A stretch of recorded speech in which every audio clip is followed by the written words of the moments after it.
अगोदरच्या व्हिडिओमध्ये आपण डिस्कस करत होतो पब्लिक ट्रान्सपोर्ट विषयी आणि एक एक्झाम्पल आपल्याशी शेअर केलेलं होतं, जे की एका कंडक्टरचं एक्झाम्पल आपल्या ऑथरने आपल्याशी शेअर केलेलं होतं की कंडक्टर्सला पॅसेंजर्स विषयी नक्की काय वाटतं.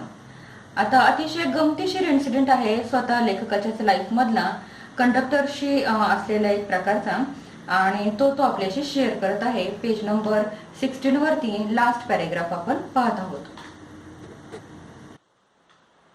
It is not, therefore, with any feeling of unfriendliness to conductors as a class that I pay a tribute to a particular member of that class. I first became conscious of his existence one day when I jumped on to a bus and found that I had left home without any money in my pocket.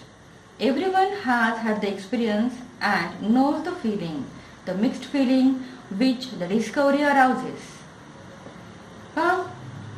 It is not therefore with any feeling of unfriendliness to conductors as a class की नेहमीच आपण unfriendly अशा प्रकारच्या conductors बरोबर वागायचं असं आपण ठरवून गेलेलो असतो. परंतु मला तरी असं वाटतं, आपल्या लेखक असं सांगतो की मला तरी असं वाटतं आय पे अ ट्रिब्यूट, तो तर अशा प्रकारच्या कंडक्टर्सला एक प्रकारचं ट्रिब्यूट देतो. I first became conscious of his existence one day, की आपला लेखक म्हणतो पहिल्यांदाच मला त्याचं जे एक्झिस्टन्स म्हणजे त्याचं असणं ते त्या दिवशी जाणवलं, ज्यावेळी आपला लेखक स्वतः एका बसमध्ये चढलेला होता.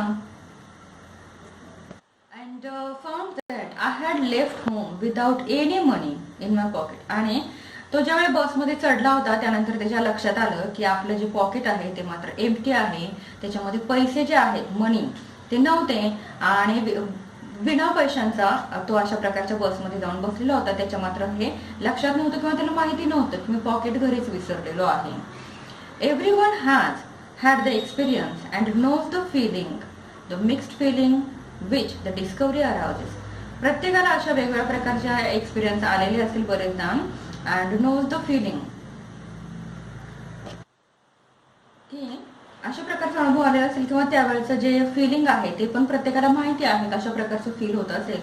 Mixed feeling which the discovery arouses, अचानकपणे डिस्कवर झालेला आहे, डिस्कवरी लागलेली आहे. कोणती तर आपण बसमध्ये येऊन बसलोय आणि तिकीट काढणे इतके देखील पैसे आपल्याकडे नाहीत, आपण पॉकेट घरीच विसरलोय असं डिस्कवर झाले.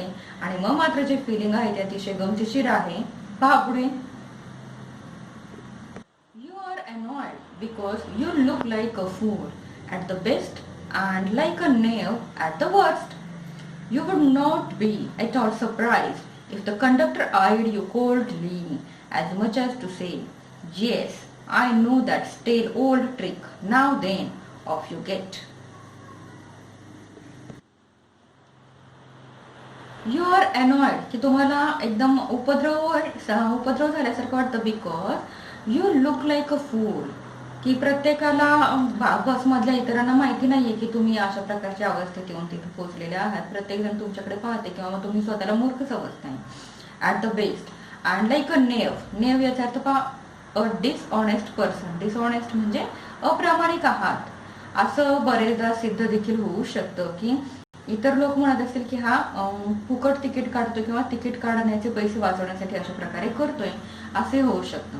You would not be at all surprised, जर का आपला जो कंडक्टर आहे तो तुमच्याकडे अशा प्रकारे बघत असेल आणि म्हणत असेल की yes I know that old स्टेल ट्रिक, की ही जुनीच अशा प्रकारची शिळी अशा प्रकारची ट्रिक आहे. स्टेल म्हणजे शिळी, एकदम जुने अशा प्रकारची ट्रिक आहे जे की पॅसेंजर नेहमीच यूज करतात, की बसमध्ये बसतात आणि सांगतात की आता माझ्याकडे पैसे नाहीत, पॉकेट घरीच विसरलेलं आहे. नाव देन ऑफ यू गेट, किंवा मग कंडक्टर असं म्हणेल तुम्हाला की आता तू खाली उतर बसमधून, मला माहिती आहे की हे अशा प्रकारचे ट्रिक वापरणारे जे पॅसेंजर्स आहेत त्यापैकीच तू देखील एक असावा म्हणून. असं जर का कंडक्टर तुम्हाला म्हटला तर मग मात्र तुम्ही सरप्राईज होण्याची गरज नाही, कारण तुम्हाला माहिती आता काही होऊ शकते इथून पुढे. And even if the conductor is a good fellow and lets you down easily, you are faced with the necessity of going back and the inconvenience, perhaps, of missing your train or your engagement. जरी पण conductor एक good fellow असेल, म्हणजे चांगला मनुष्य असेल, आणि जर त्याने तुम्हाला सांगितलं की जर तुझ्याकडे पैसे नाहीत, जर तुम्हाला इन्सल्टिंग न करता किंवा कोणाही पुढे तुमचं इन्सल्ट न करता तुम्हाला सांगितलं की लेट्स यू डाऊन इझिली, की तुम्हाला सांगितलं आता तू असं कर, जिथे आहेस तिथून तू खाली उतर बसमधून, तर तुम्ही खाली उतराल. आणि त्यावेळेला पहा, you are faced with the necessity of going back, की गरज आहे तुमची की आता तुमच्याकडे पैसे नाहीत म्हटल्यावर जिथे आहात तिथून तुम्हाला खाली उतरावं लागेल. अँड द इनकन्व्हिनियन्स, आणि त्यामुळे काय होईल तर वेगवेगळ्या प्रकारची इनकन्व्हिनियन्स तुम्हाला फेस करावी लागेल. बघ की काही कारणांमुळे तुम्हाला काय होईल तर मिसिंग युअर ट्रेन, की मध्येच उतरल्यामुळे तुम्ही ज्या ट्रेनने जाणार होतात ती ट्रेन तुम्हाला मिस करावी लागेल, किंवा मग ऑर युअर एंगेजमेंट, किंवा ज्या ठिकाणी तुम्हाला पोहोचायचं होतं एखाद्या कार्यक्रमाच्या, तर ते जे कार्यक्रमासाठी निघालेले असाल तुम्ही, तर तो कार्यक्रम देखील तुम्हाला मिस करावा लागेल, कारण तुमच्याकडे पैसे नसल्यामुळे तुम्ही ट्रॅव्हलच करू शकत नाही. असं काही होऊ शकतं. पुढे, having searched my pockets in vain for stray coppers and having found I was utterly penniless, I told the conductor with as honest a face as I could assume that I couldn't pay the fare and must go back for money. आता आपला जो लेखक आहे अतिशय प्रामाणिक असल्यामुळे पहा, having search माय pockets, पुन्हा पुन्हा काय करतोय तर त्याचं पॉकेट शोधण्याचा प्रयत्न करतोय. इन वेन, वेन म्हणजे व्यर्थपणे, काही उपयोग नाही, त्याला माहिती आता नाहीच पॉकेट आणलेलं, परंतु तरी शोधण्याचा प्रयत्न करतोय. फॉर स्ट्रे कॉपर्स, कॉपर्स याचा अर्थ एक प्रकारची करन्सी आहे तिथली. And having found I was utterly penniless, आणि त्याला कळतंय की मी काय आहे आता पेनीलेस, म्हणजे माझ्याकडे एकही पैसा नाही. I told the conductor with as honest a face as I could, की जितकं प्रामाणिकपणाचं फेस त्याला बनवता येईल तितकं बनवत तो त्या कंडक्टरला सांगतोय काय की I couldn't pay the fare, मी काही पैसे भरू शकत नाही, and must go back for money, आणि आता मी इथे उतरतो आणि मी माझे पैसे घेऊन येतो. You needn't get off, that's all right said he. All right said I, but I haven't a copper on me. Oh, I will book you through, he replied. की तुम्हाला थोडंसं वेगळं चित्र पाहायला मिळेल इथं. कंडक्टर आपण इमॅजिन करत होतो त्या प्रकारचा कंडक्टर मात्र आपल्या लेखकाला भेटलेला नव्हता. पहा, ओ यू नीडंट गेट ऑफ, तुला खाली उतरण्याची गरज नाही असं कंडक्टर बोलतोय.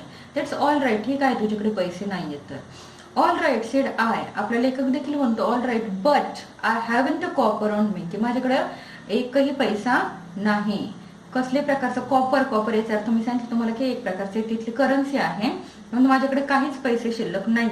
ओ I will book you through, तर तो म्हणतो कंडक्टर की तरी देखील मी तुझं तिकीट बुक करतो, काही हरकत नाही. अतिशय काइंड हार्टेड किंवा गुड बिहेवियर असलेलं कंडक्टर आपल्या लेखकाला भेटलेला आहे. Where do you want to go? And he handled his bundle of tickets with the air of a man who was prepared to give me a ticket for anywhere from the bank to Hong Kong. विचारतोय where do you want to go, की तुला कुठे जायचंय, कोणतं ticket देऊ. And he handled his bundle of tickets with the air of a man who was prepared to give me a ticket for anywhere. अशा प्रकारे ते जे तिकीट्स आहेत तो अशा प्रकारे तो हवेमध्ये फिरवतो की जणू काही त्याच्याकडे वर्ल्ड मध्ये कुठेही जाण्यासाठीचं तिकीट आहे. पहा लिहिलंय त्याने फ्रॉम द बँक टू हाँगकाँग. बँक आणि हाँगकाँग हे दोन्ही वेगवेगळ्या प्लेसेसची नाव आहेत. तो सांगतो की अशा वेगवेगळ्या कोणत्याही ठिकाणाचं नाव मी घ्यावं आणि ह्याने मला तिकीट द्यावं, अशा आवेशात तो कंडक्टर म्हणतोय की मी तुला कोणतं तिकीट देऊ, तुला कुठे उतरायचे ते सांग म्हणून. It was very kind of him and told him where I wanted to go, and as he gave me the ticket I said, but where shall I send the fare? Oh you will send me some day. All right, he said cheerfully. He turned to go, and then, luckily, my fingers still wandering in the corner of my pockets, lighted on a shilling, and the account was squared. आपला लेखक त्याला अतिशय kind heartedly म्हणतो. I said it was very kind of him, की तो अतिशय दयाळू माणूस आहे याचा अनुभव आपल्या लेखकाला येतोय.